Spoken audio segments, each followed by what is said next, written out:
So we talked about two sides of this Illuminati triangle here.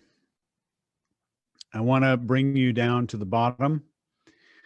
So I want you just to understand the anatomy of this thing. The far left is our personal behavior. So confidence, discipline, leadership, gratitude, and enjoyment are the five behavioral traits of authority.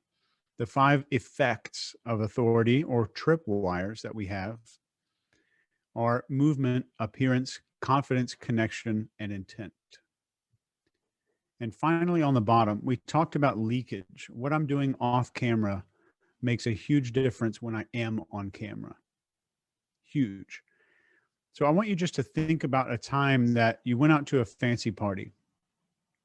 You put on a nice suit, you got everything ready to go, and you looked really nice, and you're looking at yourself in the mirror before you leave for the evening, and your bathroom counter is just covered in crap. And you go to the party, and there's a part of your brain somehow dedicated to memorizing and reminding you that you are not who you are portraying in this situation. We cannot escape it. So the moment that we are portraying confidence or discipline and living a different way off camera, it comes out in our nonverbal communication, and other people instinctively feel it. They can feel the difference. So who we are off camera is this bottom part of the triangle. It's obviously applies when we're on camera as well, and when I say on or off camera, I just mean we're in front of people or we're not in front of people. I'm private at home and I'm out at work. So this bottom level is environment, time, appearance, social, and financial, and they occur in this exact order. If I'm going to teach you how to brainwash another human being or use mind control skills or the hypnosis techniques that I teach, environment is number one. So if you are trying to brainwash yourself, which I'm trying to convince you to do, environment shifting is the first thing that you should do. The moment there's a new environment, it's novelty. The brain says, this is important. I need to pay attention. So what's the best way to change a dog's behavior? What does Cesar Millan say? Give me your dog. I'll take it to my ranch. The new environment is big. So if I'm changing my own behavior, environment's first.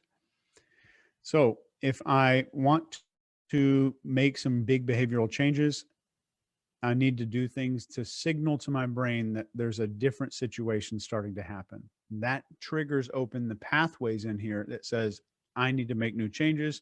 Okay, the brain says, oh, Chase wants to make some changes. Things are different here. Environment always has to be first. So whether you reorganize furniture and move pictures around on the wall and hang them in places you're not used to seeing them, or you go buy a new condo or a new house somewhere, the environment shift is critical. But the way we take care of our environment is also important. Whether or not you make your bed, whether or not that French fry that's underneath the driver's seat of your car from 6 weeks ago is still there, or it's something we clean up. Whether or not I clean up after myself, I do things the right way for my future self, going back to discipline. The environment, us being able to take care of our environment, shows up when we're in front of people. It shows up in conversation. You have to change your environment to start changing your habits. But environment is two-pronged. I'm going to use it to change my own behavior, and I'm going to manage it in how I communicate with others. The next one is time. If I gave you 10 minutes in a crowded airport, if we're back in LAX again together, and I said, look around, I want you to find somebody who manages their time really well. You could do it. You wouldn't really know what you're looking for, but you could probably find someone relatively quickly. That's the second thing, how we manage our time. And when we're specifically talking about time, we're talking about controlling, investing, and prioritizing the time. And most people spend time like they spend money. It's basically the same. If we waste money, then we'll probably waste time. If we devalue money, then we devalue time. So get into a schedule, and a schedule is not a prison. A schedule is freedom from the prison of lost time and wasted hours. And we're going to dig really deep into this stuff here in a second. Next is appearance. As we've already talked about in all these studies, appearance matters a lot. And getting a grip on your appearance is not an overnight accomplishment. It means lifestyle changes in fitness, dieting, even reminding yourself on a regular basis to walk differently, to sit differently, to sit up straight, to have good posture. Everything from the way you cross your legs, you walk, you carry yourself, speaks volumes to people on a conscious and unconscious level. And even the people who don't really judge you still have an authority radar that has no problem judging the hell out of you. That woman who really wanted to help that other person, probably the least judgmental person in the world. But the subconscious is very judgmental. We can't get out of it. We're not going to shut it off. We have no admin control console to go in and uninstall that program. So finally, we have social.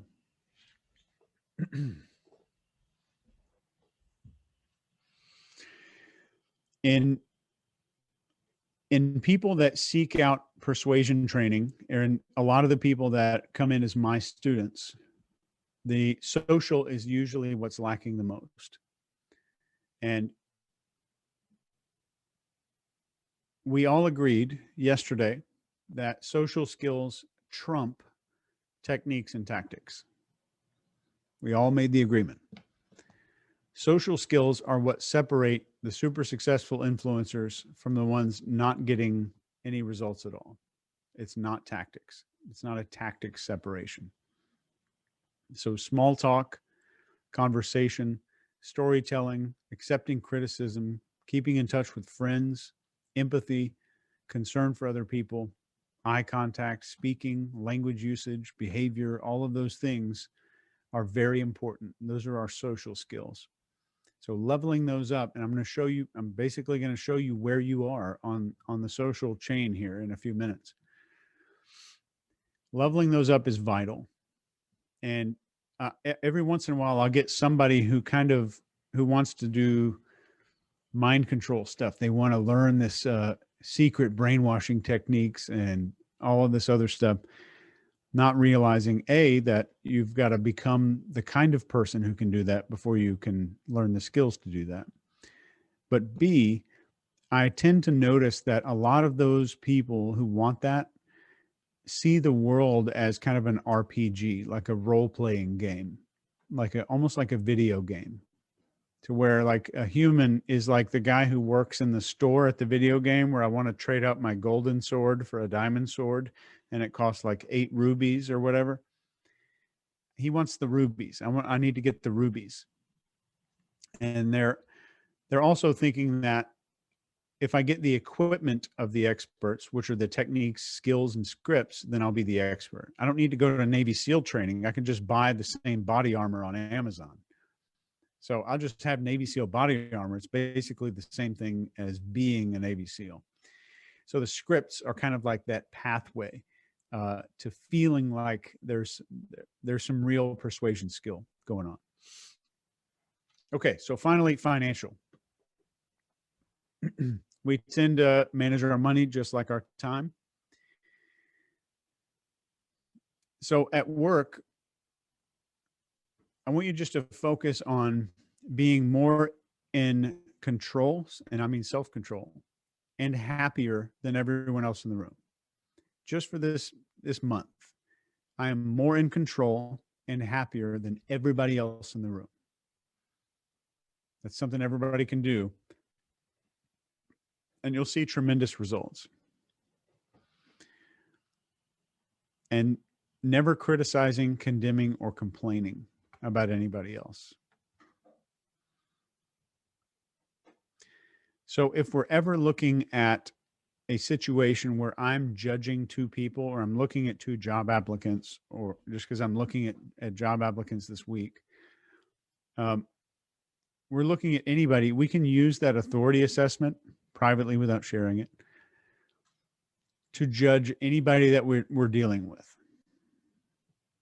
And we can see who is going to rise to the top in any situation, because 100% of the time, just about, that authority checklist, the first one that we already looked at, that assessment framework, is going to be the determining factor on who's rising to the top, who will be the leader, who's going to get voted for, who's going to win an election, who's going to be promoted at work, et cetera, et cetera.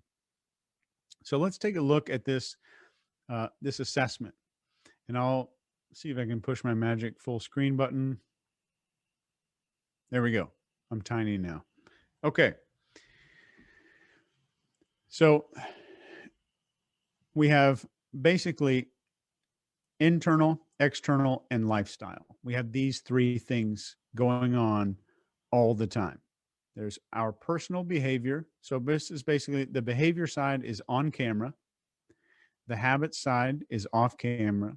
And the effects is what other people are experiencing because of those two sides of the triangle. I did not deliberately make them all 5 things either.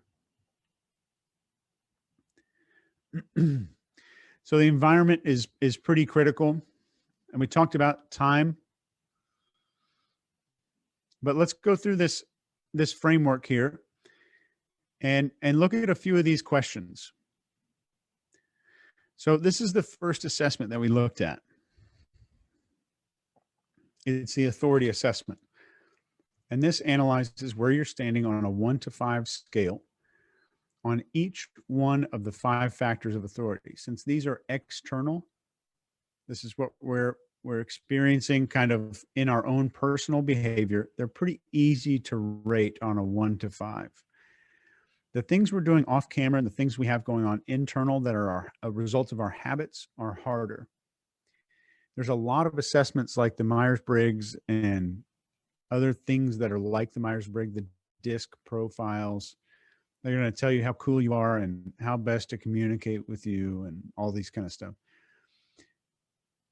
I'm not a huge fan, even though Myers-Briggs and all the others have been disproven 6 million times by science and psychology. The test that we're about to look at here, and the test that I'm going to leave you with tonight, and we'll come back to it tomorrow, or you can watch the recording of it. The test I'm going to leave you with is a individual traits assessment that you can score yourself in each one of these things on a 1 to 5 scale. But the reason that you might get a 3 on one of these is going to be different than the reason someone else gets a 3. And it's up to you to figure out what is the reason I'm a 3 on this thing. So hopefully that makes sense so far. I see a couple of heads nodding. That's great. All right. So here's our environment assessment. So in each one of these, when we finish up tonight, we're going to go, I'm going to send you all this. We're going to go through every one of these. And next to each one, I'm going to rate myself on a 1 to 5 scale. Maybe let's say 0 to 5. The numbers are meaningless. And I'll tell you why tomorrow. Well, they're meaningful, but where you are on 1 to 5 is more meaningful. So my ability to maintain the cleanliness of my environment. This is the inside of my car, my desk in my office, my bedroom, my kitchen, all of that. Just take it as a whole. So if I'm not that clean, I might just put me a 3 right there. My ability to never leave a mess. So if I leave messes every once in a while, I'd probably be a 1 right there, or a 2. Handling disorganization immediately. Like I make a huge mess while I'm cooking pancakes, but before I leave the kitchen, everything goes back to exactly how it was before I came in. So I might rate myself a 3 right there. Maintaining a clear workspace in my office. So we go through each one of these things, and I'm just gonna think for a little bit. It doesn't have to be hyper accurate. And then we're done with the environment part. And then we get to time. It's a little bit shorter, a couple less questions. And the last one here says, my ability to experience calm enjoyment in busy times. And when I say calm enjoyment, I'd just like you to picture Andy Griffith going through a stressful something in Mayberry, or whatever female equivalent to that is. Murder, She Wrote lady, whoever that is. So my ability to set clear priorities and accomplish them in order. So Angela Lansbury, there it is. So if I have priorities 1, priority 2, and priority 3, my ability to do number 1 first. So each one of these, 1 to 5. So at the end of this, you don't need to total any of your numbers up. You don't need to total them up. And I'm going to tell you what we're going to do with these a little bit tomorrow. So here's our appearance. The biggest one here is the last one. The rating a stranger would estimate as my health if only given a photo of me. How would a stranger rate me on a 1 to 5?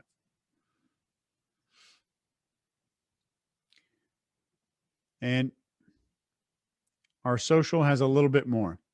Since we said social is our biggest hurdle to overcome, there's some more things in here.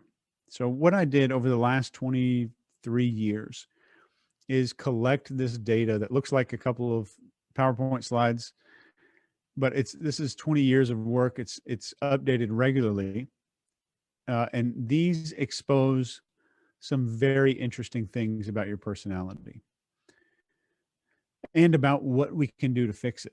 So this is where we're talking about, I need to know my tires are flat so I don't start driving my car. So what we're looking at here, if we look at the first assessment that was all on one page, the big PDF thing that we were looking at, the lowest number on there. So if my lowest score was on gratitude, that's my biggest hurdle to persuading other people. My lowest scores here will be my biggest hurdle to persuading other people. So I can work on getting those up to a presentable level first, and then level up my strengths. Then build my strengths. I'll get my low numbers into acceptable, like a passing grade. I might get them up to a C minus and then get my B pluses up. So the C minus, the failing grades, are the most important to bring up, just like in school. Somehow the business world ignored that. So finally, we have financial. We have our credit score, impulse purchases, and then number 2 there goes a little bit into discipline, focusing my spending on future happiness and future enjoyment. Will I enjoy this slap chop in 3 weeks after I purchase it? So it's focused on future enjoyment. So what we're really doing here is your low score items. So anything, like if I rated myself a 5 on everything and I had a couple of 4s, those 4s, you're probably full of crap, but those 4s are going to be your low numbers. If I rated myself a whole bunch of 5s and 4s and I've got a couple of 3s, those 3s will be my low numbers. So regardless of the numbers, what did we score the lowest on? And with each one of those, and with everything else, of course, like let's just take one of these, for example, my ability to pay bills on time or early. So some people might have one personality trait that keeps them from doing that. Somebody else may have a whole nother thing going on in their life. I'm either lacking money, I might be a procrastinator, I might have a lot of hatred, and I might have really low gratitude towards the water company because they locked me out a couple months ago because I didn't pay the bill. There's all kinds of stuff that could be going on. So your job is to go through low numbers and figure out, look at the authority assessment and figure out, where am I really lacking? Like, what is my personal behavior trait that is causing this to be a 3? What is my belief system or my beliefs about this situation that's causing it to be X? So there's one on social assessment where it says my ability to tell the neighbor to turn the volume down at a party without a conflict. So somebody might just be an asshole. Another person answering that might just have some social anxiety. Like, I don't want to go over there because I'm afraid I'm going to get in trouble. My confidence is a little bit low. So our goal tonight is to go through here, and this is probably going to be an emotional experience for you. You're doing 2 of these assessments tonight. We're doing an authority assessment and this financial assessment. And this habits assessment tonight. And so all of our dark spots will be illuminated, but you'll also have the 5s. You'll have the high scores on there. It's a strengths finder, but it's also an everything else finder. So this is not, I'm not giving you a flashlight to shine on your strengths. I'm giving you a light switch to light up the whole room, because we need to look at everything. So tonight, I'm sending this to you. If you like, let me know what you're thinking as you're going through here. I can't respond to a whole bunch of questions. I would love to read it. Just shoot me an email or shoot me a text. My number is 833-658-5872. 833-658-5872.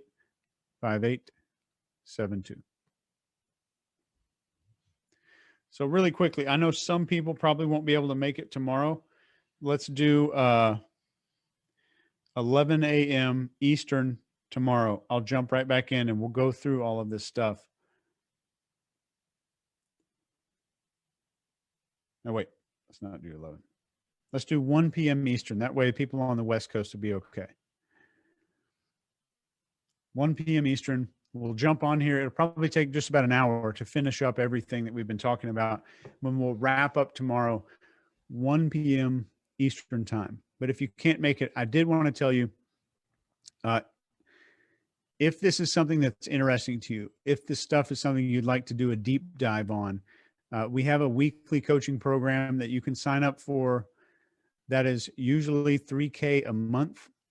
But there's a massive discount on it right now. If you would like, text my personal assistant. Her name is Alex, and it's Aleks, not Alex. Shoot her a text and just say mastery or coaching, and she'll know exactly what you're looking for. She'll set up, you and I will meet one-on-one. I do not let anyone into a coaching program without going through an interview first. We do one-on-one coaching every single week, plus independent meetup groups twice again for that week with everybody that's in this mastermind group. And it's for an entire year. And at the end of the year, you get to participate in something that I don't even talk about on the internet and will never speak about, even in rooms that have cell phones in them. So you'll get access to that at the end of the year, and a whole lot of other benefits, and really cool program. Alex can definitely hook you up. Even if you just want to find out some more information about it, shoot her a text. I have no sales pitch. I hope you've seen all of our stuff online. Just kind of put it out there. I'm not trying to close anybody. So shoot Alex a text. Alex is not a salesperson. She will not try to close you or sell you on anything, but we would love to give you more information on the program. Alex's number, if you're ready to copy it, and if somebody wouldn't mind typing it into the chat for me, it's area code 646-866-8506. And her name is Alex, Aleks, short for Alexandra. She's a Serbian. She'll definitely get you that info. This is fabulous. This is the first time I've ever taught this course online. So I had no idea whether we were going to go too far or not, and we did. So we went over time.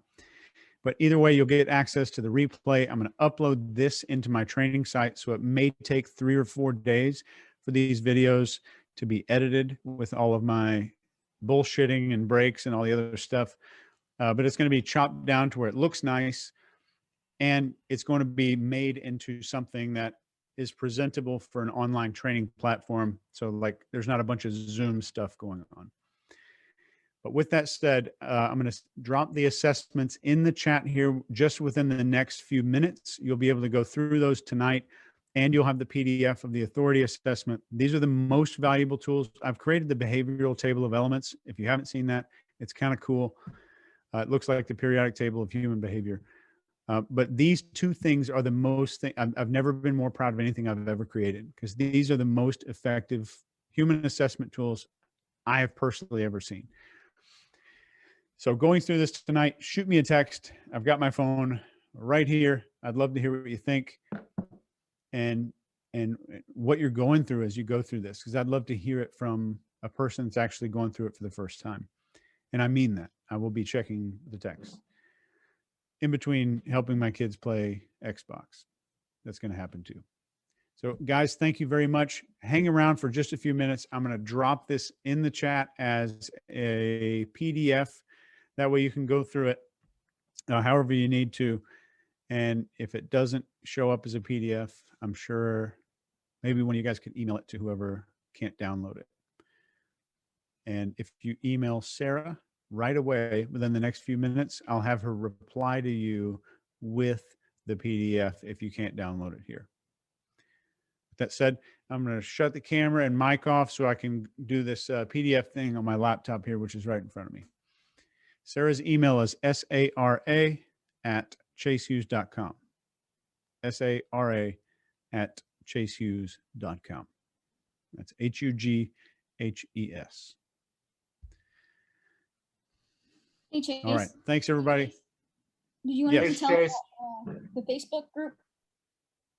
Oh, yeah. We have your Facebook group, and Sarah can drop the link to that as well right here in the chat. So there's a Facebook group for all the graduates of this course. So you guys can all network, meet up, talk about the results, discuss some of the stuff, or just network with each other with like-minded people that also understand that behavior is pretty freaking important.